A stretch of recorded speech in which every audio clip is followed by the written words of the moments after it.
In the aftermath of the violence in Ferguson, Missouri, a local pastor is having a seminar tomorrow. It's called Stopped by Police, What Do I Do?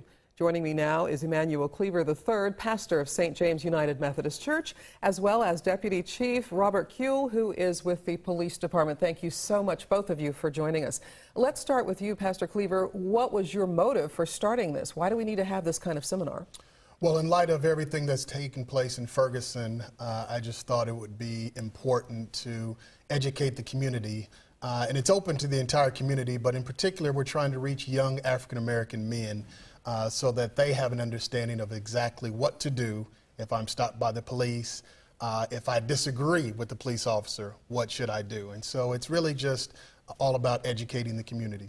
Do you think there has been, because of what happened in Ferguson, a new interest in people not really realizing what they should do if they're stopped? Do you think that is a valid concern? I do think it is a real concern, but also, I mean, historically in the African American community and the police department, there has been a gap, and so this has really just opened that back up and exposed it to the world. So we want to make sure that those issues are truly addressed. And so we have the Deputy Police Chief here, Deputy Kuehl.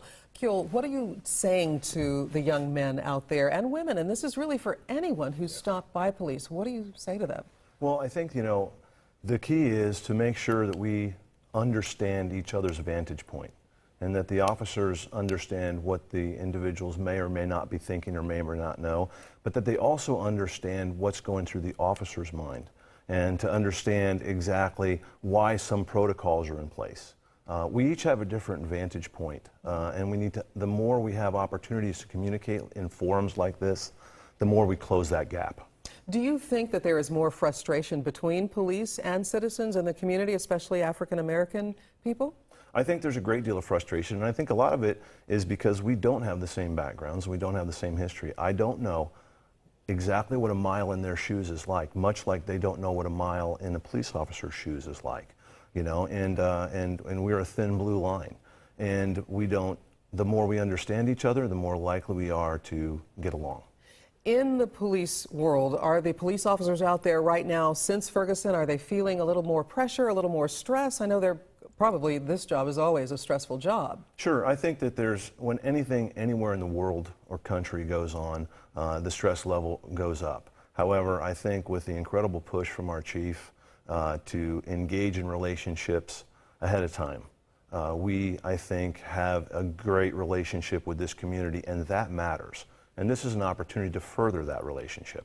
All right, we have a full screen now of exactly when this conference is happening. It is tomorrow. Tell us the time and who else is going to be there besides police. It'll be tomorrow, 1 o'clock at St. James United Methodist Church, 55th and Paseo. We will have state legislators, Senator Kiki Curls, Representative Randy Dunn, Brandon Ellington, and others. We'll also have former Judge John Gray to talk about rights, and just inviting the entire community out. And people will be able to ask questions too, so that's very important. It's not just them talking to people. They'll be able to engage and ask questions and get some great answers and hopefully calm the divide that seems to be increasing between police and the community and citizens. All right, thanks guys for being here. Thank you for having me.